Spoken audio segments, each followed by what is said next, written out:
All right, Ray Grant, here we are. Welcome to Preferred Return. Thanks for joining me, man. Thanks for having me. It's an honor. I don't know if I believe that when people say it, but I appreciate that there's an element of that feels like needs to come out. Anyhow, we first started working together in 2018, so you've been around for a minute. Tell me a little bit about your background. Yeah, my background is not very interesting, but I'll give you the long and short of it is started my career at FactSet Research Systems out of their San Francisco office.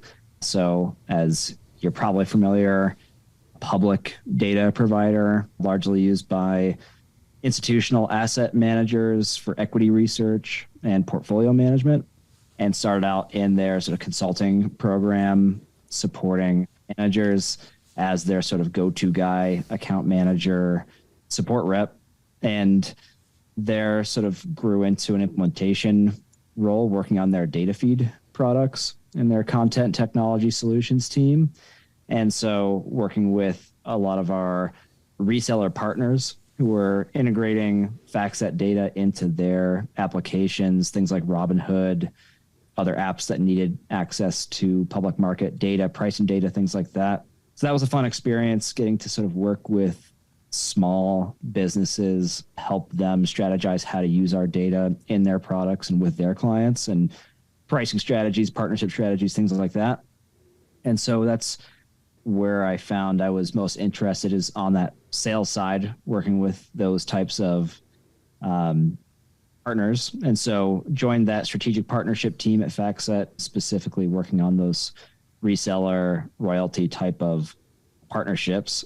And and then from there, wanted to make a move in my career to work for one of those smaller companies. I loved FactSet, and it was a great sort of 5 years for me there. But as I worked with these little founders and startup firms, realized that, that's more the environment I wanted to work in, and I wanted to build something and be a part of some growth. So at that point, moved back to my hometown of Denver, Colorado, and was looking for other work in sort of the fintech space, and was fortunate to stumble upon Altvia here in Broomfield. And at that time, got to meet with Kevin Kelly, founder, and Ben Hendershot, the CFO, and just looked like a great group of people, great leaders, great product, interesting industry. I think FactSet served private markets a little bit, private equity, venture capital, and I thought I knew a little bit about private equity. Turns out I didn't know anything. I'm still trying to figure things out a little bit. But started out as a customer success manager here at the time. Altvia was sort of just launching its customer success strategy and trying to figure out, in this new sort of nomenclature of customer success, what does that mean for our products and for our clients? And so got to help shape that a little bit with one of the founders, Jill Montera, who was building that team at the time. And so that was 5 years ago in July of 2018. And since then, I've grown into a manager on that team, and more recently joined our leadership team, sort of leading our customer success strategy, and also helping out on the sales side, helping to grow our client base and work with our sales engineering team on solutioning and presenting our product. Amazing. I knew most of that, but it's always interesting, in this format to get it for those that don't, presumably the listeners, because you always learn something. So, and one thing that jumped out to me is, I think last time I heard about that, the sort of relevance of like what FactSet does in public markets probably wasn't quite as high as it just seemed to me now with some of the stuff that's going on in privates and some of the stuff we're thinking about. In any case, I wanted to have you on because I think that one of the things that's really difficult, and I've seen a lot of it, is really understanding what it's like to work with us, right? So we've got all these customers, they speak so highly of us, they love working with us. And, you could tell that to somebody who hasn't worked with them. I mean, this is like a huge differentiator for us, right? Like the way that we partner with our customers, the service we provide. you can tell that to people who are considering working with us and stuff. But of course, it's like one of those things you just don't know. Well, you have a baby, right? It's kind of like that. You know, people told you it was hard, like to have a baby, but you really didn't appreciate it until you had a baby. Is that fair? Yes. Fair analogy. Yep, still appreciating it. Yep. Wait till you have two. So maybe we can solve that problem here on this episode of Preferred Return. And you can just say whatever it is that makes customers feel that way and what makes us special. And then everybody here listening will just know. Yeah. And so I think the way I think about it, and sort of sum it up, is adding value.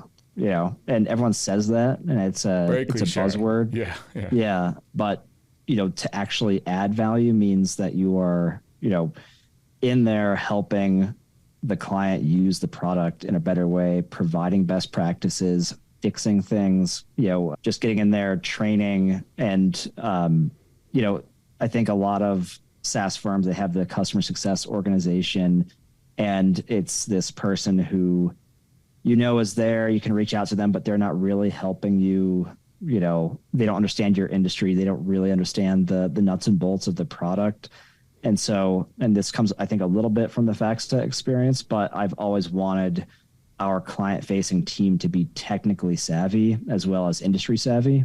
And so when we're working with our clients, we can provide real best practices about how to use the product. We can, you know, look at how you're using it and immediately tell you 5 different ways that you could, you know, things in the product you could be using to get more out of it. And so that's always been my mentality, is get in there and add real value. Yeah. And I think that is what we do, and to a degree sets us apart for sure. Yeah. I think I actually just had an experience like this, maybe 1 or 2 of recent memory, but which, you know, actually, as you were saying that, I was like, I think I had that. And I have to give a shout out to Erin at Crossbeam, because that was one of the experiences. And so she'll never hear that, but I'll make sure to tell her I shouted her out anyway. But it was interesting. It came in the form of like a bunch of emails from her, right? It's a product-led growth application product. It's an outstanding one, by the way, for anybody that ever has a need for kind of partner management and stuff like that. Wonderful software application, very well done, product-led growth. So I'm, you know, still in the free version, and I'm getting these emails that are typical with product-led growth. It's like, hey, you know, here's the next thing to try and all that. And I think to your point, like, you know, adding value, like one might define that as, hey, we have this customer success team that adds value.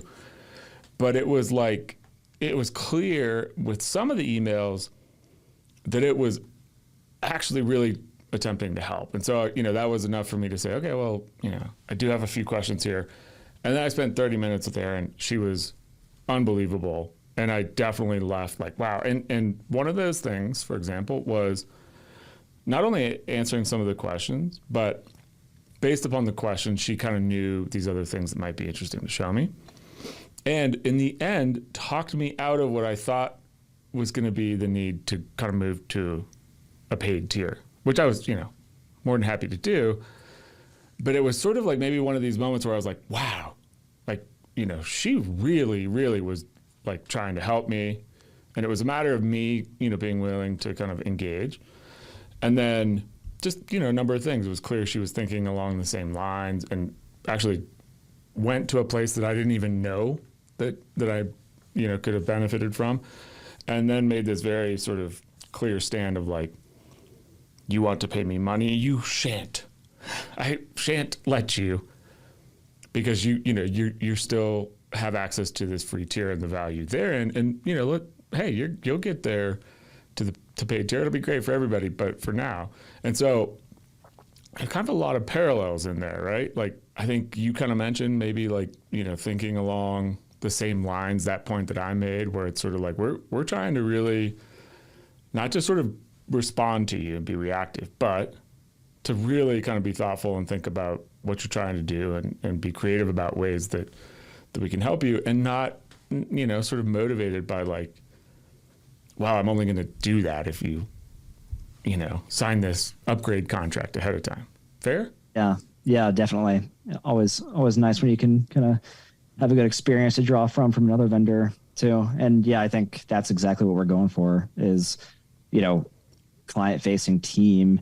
They're not motivated by checking boxes or getting little commissions on things. I think we've got experienced technical professionals intrinsically have this long-term, mindset with our client relationships and making sure that the product is fully adopted and always trying to find new ways that the product can be valuable for our clients and make great use of that time every time we talk to them, busy people and that they are in private equity venture capital. That's exactly what we're going for there is, it's valuable to us to see the product being used properly and to see our clients being successful with it. So that's free of charge as much as we can. Yeah. Well, and I think that, so, I'm thinking about the question I asked you and how I would answer it. I think there's something that is important about the kind of culture of the company and stuff like that, but the individuals that come to work here, which, are impacted by the culture and stuff, but it's super important. I mean, there's these individuals, it's amazing team, actually legitimately want to help. Like, I think many of them would call it a job, but they're sort of really engaged and driven by connecting with people and being helpful. Like, and that's specific to them. That's not something that, the sort of mandate is. Naturally, we've hired a lot of those people, but it's really the individuals at the end of the day, right? That's exactly the kind of people we look for is, the kind of people we like working with and that we feel really comfortable, putting in front of a private equity firm and building that relationship. And I'd say the other sort of core component there is people who love to solve problems and love to get in there, get their hands dirty with the client's problems and workflows and ask good questions. And, people who are thoughtful, which I think you'd find in all of our customer success managers is they enjoy the relationship building aspect of it and understanding the industry and the business, but also they take pride in what they build, for our clients. Yeah. Well, you and I were in the mountains, I guess, last week, doing some team building, right, with the team. And it was kind of cool because if you recall, when we got to dinner that night, this topic came up and in the form of one of the CSMs, Lala, talking about how, she knows, so her name is Gabriella, and she goes by Lala, and she's amazing, and Lala just is perfect name for her. And I think she said something to the effect of she knows when she really knows, the customers at the accounts that she has, because they call her Lala, and other people just sort of don't know better, and they call her Gabriella. And I have to imagine, she didn't say this, but I have to imagine the vast majority of them actually refer to her as Lala, and everybody gets her as they get to know her. But that, maybe that doesn't seem like much, but it's a subtle little thing that I think kind of talks to this of there's this formal relationship with your CSM and you as, somebody at our account, but really these are human beings interacting and sort of becoming friends, right? It's almost like what's implied in what she was saying. Definitely. Yeah. And Lala is definitely that the friendship specialist. She's friends with every client she's ever worked with because she can't help it. Neither can they. She's great. Yeah. And that's the kind of thing that you can't teach or manage. You just find great people like that. And she's Lala to about everybody she works with. And yeah. And even if we try to move her off of an account or, she's changed roles a couple times here, those clients still always reach out to her directly and probably have her cell phone number. And, she's great with those personal relationships with clients. As is obviously the entirety of the team. They just don't happen to have the same kind of name dynamic. So, but I think that's a good sort of representation of it. And not just that, I mean, that isn't the sort of thing where, people calling her Lala is we're good to go. I mean, it is backed up. We constantly, we look at these together as leadership team. The customer satisfaction survey results is they come in and no one's ever said that in all of that about Lala in her name as the thing that, was the reason for 10 out of 10.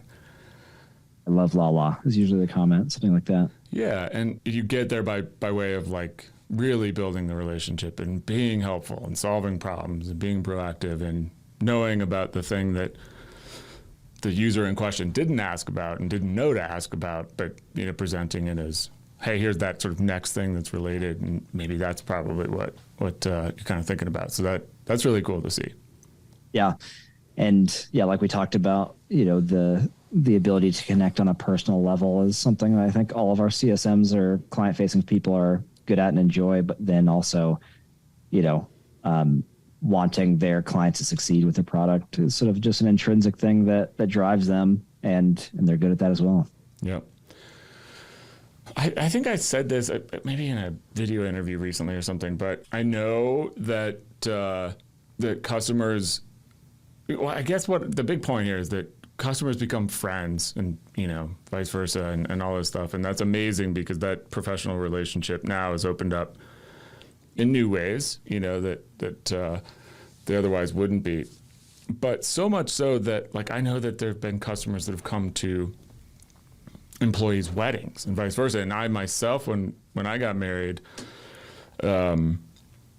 received an item from a customer of ours off of our registry, and didn't know until it physically arrived and my wife unpacked it. It was like this beautiful, entertaining set that my wife was really wanting, and it was like late innings of engagement, and that sort of arrived, and my wife teared up, but because she gets it, but she could only get so much. She's neither a CSM or a customer facing person here, nor a customer, but in that moment, it was like really heavy for her. Like, wow, that's pretty incredible. Yeah. And I think it's awesome to see the relationships that the people on the leadership team here at Altvia have built, including you, especially you. And, we've scaled a lot since then. So whether you like it or not, Jeff, I know you do like it. All of our new clients in some way get to engage with you or Bree or our chief revenue officer. And I think that's another thing that's pretty special. Yeah. No, I do. And that's why I say I don't want to put words in anybody's mouth, but the culture of this company, it's difficult to explain that to potential, new hires as well, right? So same dynamic, but it's the same dynamic in the sense that new customers don't understand this until they do, and new employees don't either. But they all, end up getting it. And that's what's really cool is I feel like most people that come to work here end up feeling like this is way more than like a quote unquote job. And, that's always been the case for me for a lot of reasons, right? This was like something that has always been near and dear to me. And, a bigger part of my life has been spent doing this than really anything else. But it's never felt like a job, and so that's just really cool for me. I feel all that. It's really cool to see other people get into that too. And then it's really cool to see customers sort of say these things or refer us to, to trusted people within their network because they're feeling something too. And that's, just very fulfilling, very fulfilled right now, just talking about it. Yeah, definitely. I feel the same way. And, you don't ever want to make it too personal, but I think we do take it a little, personally, like want to take pride in these products and in this company and having a good reputation and building strong relationships, is something that we take personally here, and that, we take a lot of pride in our products and those relationships. Yep. So I guess on that note, we have, always taken pride in these things. It's always been special. And we've done a lot of things to try to, kind of better promote that or better, help people who haven't experienced that understand it. And we've given it names, all sorts of names. I remember this very early name of kind of ground crew, which I thought was a cool name, but I didn't think did well at, actually telling the story. It's very difficult, I guess, if anything, the point of the conversation thus far, it's very difficult to have one word that would describe all this. Anyhow. Ground crew, pit crew. Yeah. Yeah. Give me ideas. Yeah. Hit us on Twitter with the next great name for this. But one of the things that has kind of naturally evolved as the result of that is attempts to, kind of provide and highlight this service in many different ways and for many different, styles. And one of the great outcomes of that has been what we refer to as TAM internally, technical account management, managed services, whatever. And that is, from my perspective, having seen it, largely the result of people saying, working with us, getting to sort of see what that's like, finding value, and then saying, hey, could we kind of hire your people, basically, right? Now, portions of your people, divvy them up in portions. So anyway, long way of saying, let's talk a little bit about the support models that we have.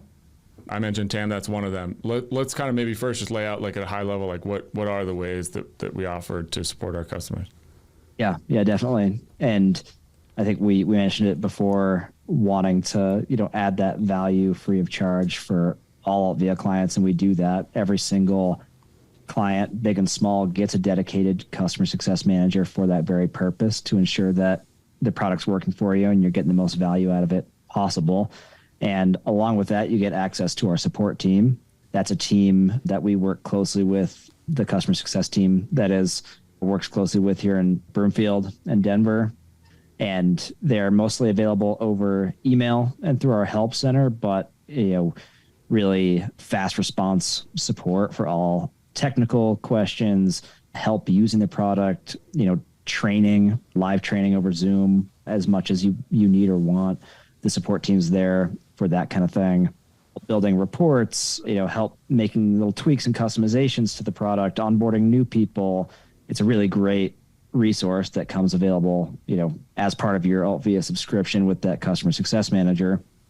And so we'd like to think, we provide that great, awesome, base layer of support for every single one of our clients. But then, like you said, sometimes how do we get even more of you on board here and doing more work for us and outsourcing more, to you guys and getting more hands on deck here. And that's where we offer the TAM service, which stands for Technical Account Manager. And I think you'd hear this called managed services in a lot of places. So we dub it TAM or managed services. And that's where we have a separate team here, that TAM team, that is more senior technical resources. And they are an additional resource that we can add on in addition to that CSM and support resource for clients who are demanding, more outsourced technical advisory services. And so that includes just general administration of the system. Outsourcing that to a senior technical person on our team has proved extremely valuable for a lot of clients. Having that extra sort of technical expert on staff to handle system administration, data administration, a lot of that data work that can be a little complex and time consuming. That's, another great sort of value that our TAM team provides. In addition to just that technical strategic advisory and, system architecture, you can come to them with a really complex problem or an idea you have, and you don't have to engage in a sort of consulting project for that, because they're just sort of your dedicated resource and system architect. And so you can work with that person. They know your org, they know your business, and you can work with them on, building out new parts of the system or optimizing things and keeping the data and system fresh, which especially at larger organizations is sort of an ongoing thing that never ends as part of any sort of reporting platform or CRM system. So yeah, I would say it's, a lot of our larger clients take advantage of that service, but then a lot of the smaller ones too, that, really want to lean on our team for that extra level of support. We have that available for them, and talked about this in our internal meeting yesterday, but I think once they see and experience the value of that technical account manager on their staff, it sticks pretty well. Yeah, I mean, I realized as you started answering that question, to be clear, really everything we're talking about, in terms of the experience of working with us over the years and stuff, is largely based upon not having this, right? So like that's all available, to your point. This sort of partnership is available, at sort of no marginal cost via support. And then we, have effectively learned that people, to your point, want even more, and they want it in ways that, it would be very difficult for us to sort of maintain that same type of support and then also almost like come in. I mean, Rob, I remember years ago, Rob was in one of our customers' office in Houston, and some of us from the sales team went down there and like kind of just didn't even realize, and we like bumped into Rob, in their office in Houston. Yeah. He's got his desk there. Yeah. And, so it was like quite literally taking our people and giving them to you. And that, to your point, right, offers all sorts of things above and beyond. But like, and the thing I think is so magic is like, it's one thing for people to know what they need to ask for and what they're looking for and what the problem is. It's another when somebody becomes so entrenched in what you're trying to do and like a strategic, kind of viewpoint that they're able to kind of predict and sort of take, steps that they're not waiting on people to ask for, but saying, hey, here's really what we could start doing. And I know that this goes well beyond our products, right? I mean, like our team has got all sorts of skills, and, when you kind of engage them like this, they're suddenly working on all sorts of, other things that are related, but not so directly as you'd expect. Like having a fractional employee is another way to think about it, and a lot cheaper than a full-time one, obviously. But then just that sort of level of expertise with our products and just private equity technology stacks in general. We're trying to help you be successful. And a lot of time that goes beyond our products. It goes with the other softwares that you're using, how they integrate, how the data flows back and forth, piping in data from another system or integrating something like a LinkedIn or a marketing platform. We're there to advise on all of that. And I guess, kind of riffing off the TAM subject, like we said, the clients who don't have TAM, we still have the same end goal and make sure that you're, successful with the products. And so for some, that's overkill, but we have the ability to engage in consulting projects for those like larger team, onboarding, app integrations, data work as sort of one-off engagements with that implementation team too. So I think, sometimes people see it's on the Salesforce platform, and, you imagine like larger projects, you've got to go find some outsourced consultant to help you build on any sort of custom functionality or integration that your firm's interested in. Altvia is kind of the one-stop shop for that, which I think is sort of a unique value add we provide as well, regardless of if you're a managed services TAM client or not. Yeah, there's like a couple of things in there that are super interesting, right? One is the sort of, the kind of project need, right? That's like this acute thing. So you've got the support where it's like, oh, I'm having an issue right now, covered, probably going to, solve other things or, come up with ideas and stuff in that context that really kind of highlight the value of our team. You've got the kind of like, oh, we're really kind of struggling with this thing. Maybe it comes through like a support channel or whatever, but, it's much bigger than like an acute sort of, I can, help you with that right now. And that's like this sort of quote unquote project, we'll call it for the purposes of this conversation, but it needs to be thought through, maybe even kind of drawn out, need to bring in other folks on the team, need to, integrate, this other thing, whatever it may be. And so, that's kind of one thing. What we're talking about TAM. So, that's really kind of all we had for many years. That was like sort of how we rolled in the, kind of consulting and the project-based stuff. We took it, we gathered requirements, did some scoping, stuff like that. And then TAM comes along, and that's almost like, that and then a lot of other things and much more strategic and advice and best practices across the business almost, really. And so, the evolution of TAM was probably more about, well, certainly was more about kind of wanting that all of the time, always on. And, again, we said it many times, but almost like taking parts of our people and putting them on in your desks. Yeah. And I think, engaging in one of those little add-on services projects is a good way to sort of trial it. Rob went to, Denham's office in Houston or Crestone's in Boulder and did a couple days on site working on a single project for them. And And they were like, all right, we need you to come back every single Monday. They thought about kidnapping him, but didn't want to go down that path. Exactly. Yeah. We didn't let him. Yeah. Yeah. We have an ankle monitor on Rob. He's that important. Never would have been successful kidnapping.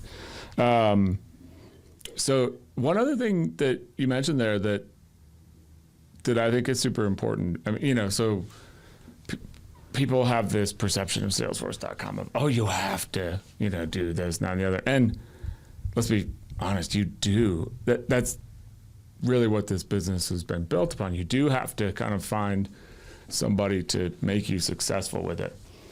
I think what a lot of people don't, always understand until they have a chance to work with us is that we aren't, a Salesforce consultant. Like we don't, sort of just kind of implement you and move on. And we have built a product, right? Like that is all of that stuff already, right? So it's like, well, let's not take the, iOS software development kit and figure out how to, build an app for you that does this thing. That's done. That's ready. You install that from the App Store. Now we take it and kind of really configure it and specialize it for you. And, people say like, oh, it's like the last 5-10%, 90% complete out of the box, whatever. We stick with it. So, we support it. We don't just sort of leave you. We don't change our phone number. I did early in my career have a Salesforce implementation, and the project manager of the folks we worked with changed their phone number.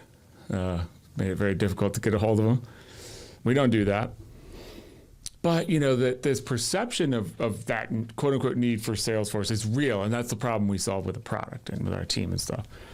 So people sort of feel like, oh, well, you have to have this sort of, implementation and all this stuff. And really what they're saying is like, you have to constantly go like, hire the person and pay them all these services. And, they may not have the industry context. So it's clear in these conversations that that's, not being super successful for people.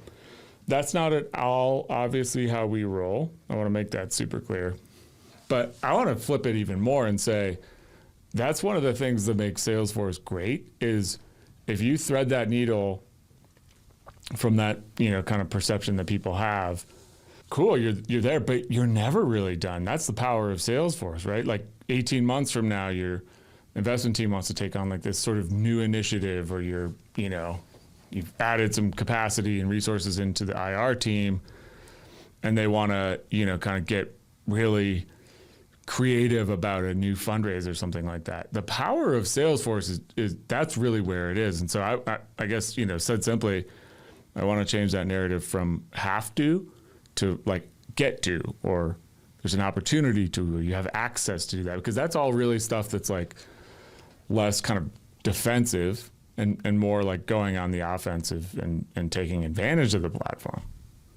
Yeah, absolutely. And yeah, I think you'll hear for some other players in the market, that, trying to take the opposite angle, right? And if you've ever used Salesforce or any other CRM, you realize it doesn't matter how you brand it. You're managing a relational database and a complex reporting system, and so the only difference, being on the Salesforce platform is that you have, more flexibility, more out of the box integrations, ability to customize to whatever extent you want it to be customized. And, obviously some firms are great with the product right out of the box from us. Others, like right now, interesting anecdote is we're working with a big impact investor out of DC, and they've been a client for, 7-8 years. And when they first came on, they really, the nature of the impact investing side is they had lots of custom metrics, custom ways they measure things, different deal structures that we had to build in, and our product could easily support all of that. We built in lots of those customizations, complex approval processes for all their deals.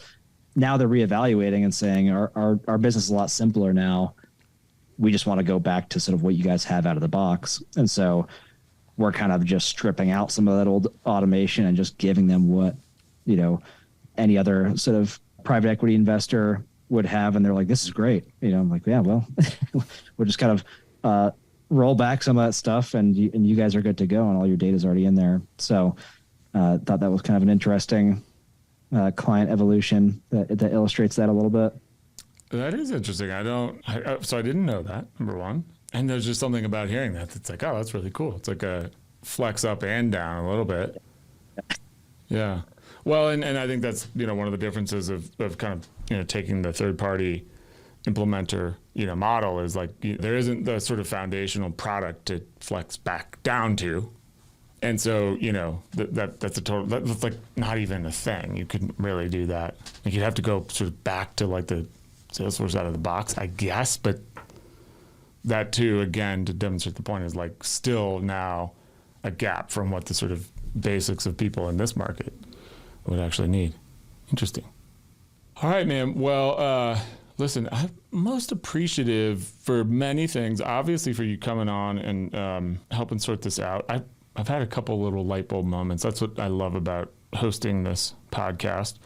So that's been really cool for me. So thank you for that. But, thanks for being, a sort of key part of this business as we built it. Remember, when you first came on and knew a little bit of your story, and mostly from that point till now, it's just been sort of accolades and promotions, and, your team loves you to death. You're an amazing leader. So thank you for, not just coming to work here, but like for, coming to work here and like being a part of this and not, sort of just taking it as a job. It's been awesome to work with you, man. Yeah.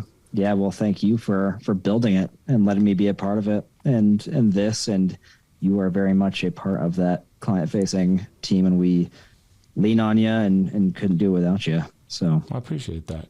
All right, buddy, here's to many more. Thanks again for coming on, and look forward to, we'll bring it back. I'm hoping this episode, yeah, I'd love to be a recurring guest. Yeah. We'll just pencil mine down. No, what's going to happen is people are going to, better understand this, and we're going to have even more stories to tell, and we're just going to have to keep, passing them along, because this is really the magic of the Altvia brand, right? Like, I've been close to the products. I'm very proud of them.